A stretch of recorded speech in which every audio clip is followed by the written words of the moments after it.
This is Hugh Ballew. Welcome to this episode of The Nonprofit Exchange.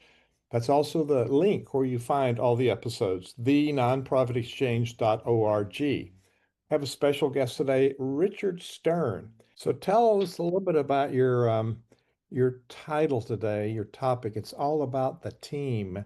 So why is that of interest to you, and why do you want to talk about it today? Because we have a lot of nonprofit leaders that struggle with getting the right team and getting the team to function like they want to.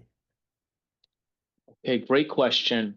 The team is something that it's a slow cook. I've been able to, as clinic director, formulate a long-standing team that has stayed with me literally 10 years in the making. That was on the more, call it, local level of clinic directorship. The secret to building a team is, I'll go cliche first. There is a definite trial and error to it. That's piece one. You can't always put the right personalities together. You always have to hear out each party and see if those team members really clicked. You cannot force compatibility. That's just to keep it real simple. But more complicatedly, you have to do not have to it's encouraged, in my opinion, to do different team building events that sort of um, cross into different teams. So like you can do one event that has like two teams put together and another event that has segments of team A and team C. And if you cross pollinate some of these team building events, and they don't have to be these buttoned up events, they can be something like nonchalant, something unintimidating, something gentle. And it depends who you're. None of these team events have to be 20 or 30 people either. They can be 2, 3, 4 people, and you let people bond and cultivate a workplace relationship. What I've noticed is that chances are, if you're nice to and cordial to 2 or 3 of your team members that you spend time with, you're just it's very hard to edit that out and not be as cordial to people you don't have much to do with, from a morale standpoint.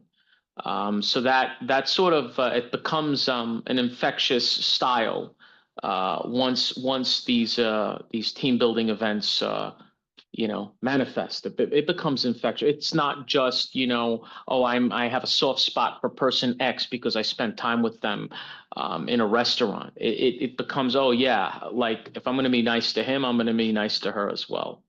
And that's kind of the effect that takes off. So, what are you observe a lot of people in other organizations? What do you observe are some of the top misconceptions from leaders about teams? I think we have a major advantage being in the therapy psychology field of, and it comes with immense amount of downsides as well. Everything in life, what's good is also there's a fallout element to it. But I think from what I've heard and people reaching out to me for advice and whatnot, I don't think team leaders utilize a nuanced lens per member per member. I think they're viewing it sort of like an old school sports team, like one size fits all. They're not taking into account the respective team members' individual needs. Um, Unfortunately, in the modern day, team members need to have a very, very strong psychological prism, not in a over diagnostical way, but more so in understanding who you're dealing with, what they're able to give you, what the expectations should be.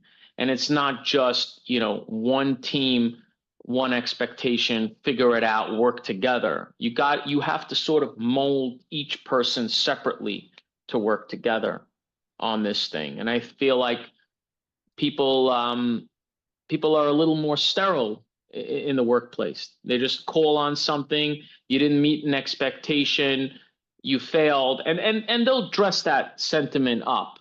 But essentially, that's the sentiment, and that doesn't work anymore. People are way too, I've seen, way too emotionally brittle to absorb such a sentiment. You have to really understand exactly what the person is saying, really get into their space, and then decide if they didn't meet expectation.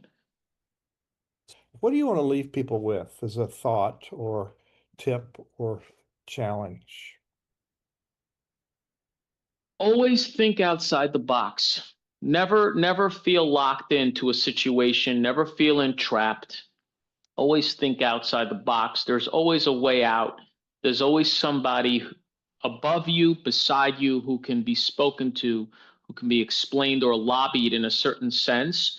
And if you're making an innovative enough point that's merited, at some point, someone will hear you and someone will act and for the positive.